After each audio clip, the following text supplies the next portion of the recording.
Listen, marriage and divorce are choices. You marry who you want, and you have the right to divorce when you feel that you are not at peace in that marriage. People came to the Prophet ﷺ asking for a divorce. Women came and asking for a divorce and did not justify their rationale. And even when they did, the Prophet never said to any one of them, just be patient. Never once. Never once.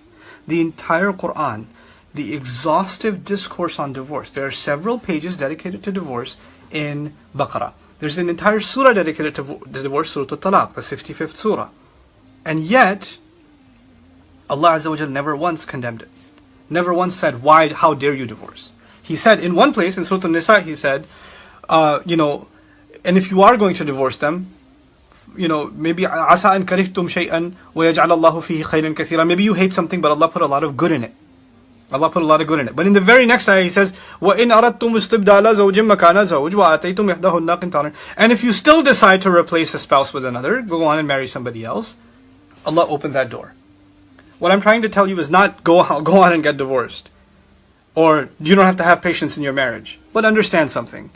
If somebody decides that they don't want to be in a relationship because they find it emotionally or any other way abusive, and she even said these words, she said, it seems they can do anything they want and that's okay. And I said, what? Until you have broken bones? She goes, yeah, until then probably everything else is okay. And even if I had broken bones, and some others have told me, even if I had broken bones, my parents would probably tell me, it's okay, it's just one bone. And we don't understand sometimes that psychological torture, emotional torture, degradation and humiliation and abuse and neglect and dismissing somebody, these are serious things. And sometimes husbands do these to wives, and sometimes wives do this to husbands. And when this happens, you have a right to say, I don't want to do this anymore. Let's go seek help. And if you don't want to get help, if you don't want to make changes, then I don't want to be in this abusive relationship anymore. It's okay to draw that line. You're not un-Islamic for wanting to get out of an abusive relationship. You're not. You did not do anything wrong. If you want to get out, that's your call. And you're not a better Muslim or a worse Muslim because you want to get out of an abusive relationship. You should seek therapy. You should seek help. You should do everything you can to save a relationship. But if a relationship has become a one-way street, then no. Then no. Then you're not compelled by Islam to stay. You are not. That is not, I've been trying to understand this religion for the last 20 years. I've been trying to study this book and understand it. I cannot find any justification that people should remain miserable for the sake of Allah. Nope. That is just not the case. So, and by the way, to the parents who say this to their daughters, how dare you? How dare you pass down abuse? We were abused, so it's okay for you to be? This is the mercy you show your kids? We're supposed to never, I can't imagine if my daughter came to me and said that, for me to say to her, it's okay, yeah, I went through that, so it's okay, you can handle it. I couldn't stand it.